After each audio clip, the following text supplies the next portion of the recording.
Lucy को track करो ना। टॉम ने अपनी ताकत से लूसी को ट्रैक करने की कोशिश की। उसे पता चला कि लूसी को यूजीन और उसकी गैंग ने पकड़ लिया था। एलमान ने अपनी बाँच का इस्तेमाल करके उन्हें जेल से निकलवा दिया था। टॉम को समझ आ गया कि अगर उसने हाँ नहीं कहा तो लूसी को मार दिया जाएगा। अब टॉम के पास कोई चारा तो था नहीं। साथ ही एलमान ने उसे ये भी बताया कि तुम्हारा दोस्त है ना ये डैनी, इसी ने मुझे सब कुछ बताया, वो भी इन चंद रुपयों के लिए। साथ ही एलमान ने डैनी को भी पैसे देते हुए सबके सामने जलील किया और फिर नोट देकर कहा कि चल निकल यहाँ से अब। फिर उसने टॉम से कहा कि जैसे तुमने कट्स के अकाउंट से पैसे गायब किए थे वैसे ही तुम पैसे भर भी सकते हो। मेरे अकाउंट को पैसों से भर दो वरना लूसी मरेगी। टॉम ने धीरे धीरे ट्रांसफर तो शुरू कर दिया, लेकिन साथ साथ अपनी पावर से उसने पुलिस को भी फोन लगा दिया, उस फोन से जो लूसी के पास रखा हुआ था। वेयर हाउस में यूजीन और उसके साथियों ने बंदूक तैयार रखी थी। अगर टॉम उनके बॉस की बात नहीं मानता तो वो लूसी को मार देंगे। लूसी उन पर चिल्लाने लगी कि हम साथ खेलते हुए पड़े हुए हैं, इतने गिर चुके हो तुम लोग। यूजीन को उसकी बातों से गुस्सा आने लगा, पर तभी पुलिस वहाँ आ गई। उन लोगों ने फोन तोड़ दिया और जल्दी से लूसी को पकड़ के एक जगह छुप गए। लूसी ने आवाज करने की कोशिश की पर उसका मुंह बंद था, इसीलिए पुलिस उसकी आवाज नहीं सुन पाई।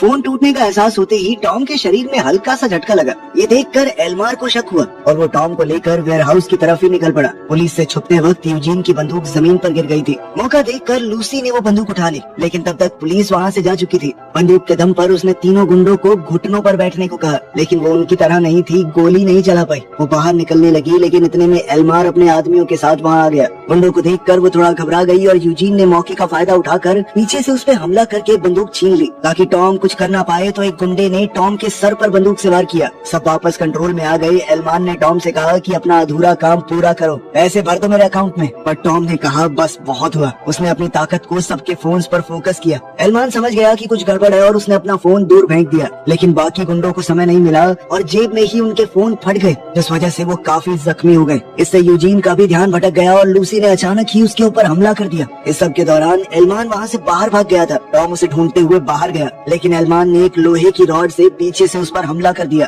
और उसे बुरी तरह पीटने लगा। टॉम ने फिर से अपनी उस तीखी आवाज वाली ताकत का इस्तेमाल करने की कोशिश की, लेकिन एलमार ने अपना सर टॉम के सर पर दे मारा, जिसके बाद टॉम बेहोश होकर गिर पड़ा। एलमान ने रॉड उठाई और उसकी जान लेने ही वाला था, तभी लूसी वहाँ आ गई और हवा में एक गोली चलाई। उसने एलमार को चीखते हुए चेतावनी दी कि टॉम से दूर रहो वरना गोली मार दूंगी तुम्हें, लेकिन एलमान उसकी तरफ बढ़ने लगा। लूसी ने देखा कि उसकी बंदूक जाम हो गई है, वो डर गई, लेकिन इससे पहले एलमान उस तक पहुँच पाता एक गोली चली जो सीधा एलमान के हाथ पर जा लगी। इससे एलमान को बहुत गुस्सा आया। उसने लूसी से बंदूक छीनकर उसे मुक्का दे मारा और वो वहीं बेहोश होकर गिर पड़ी। उसी वक्त टॉम होश में आ गया। लूसी को जख्मी देखकर उसका खून खौल उठा। एलमान ने लोहे की रॉड उठाई और टॉम की तरफ बढ़ा, लेकिन एक जोरदार चीख के साथ टॉम के अंदर से इतनी ताकतवर शक्ति निकली कि उसने एलमार को एक पल में खत्म कर दिया। इतनी ज्यादा ताकत का इस्तेमाल करके टॉम भी थक गया था और वो वहीं पर बेहोश होकर गिर पड़ा। जब टॉम की आंख खुली तो वो हॉस्पिटल बेड पर अपनी दादी के पास होश में आया। नैन्सी बहुत खुश थी कि टॉम ठीक है। दोनों ने साथ में खाना खाया और घर चले गए। घर के पास टॉम की मुलाकात डैनी से हुई, जिसने उससे माफी मांगी और कहा कि मैंने जो किया बहुत गलत था।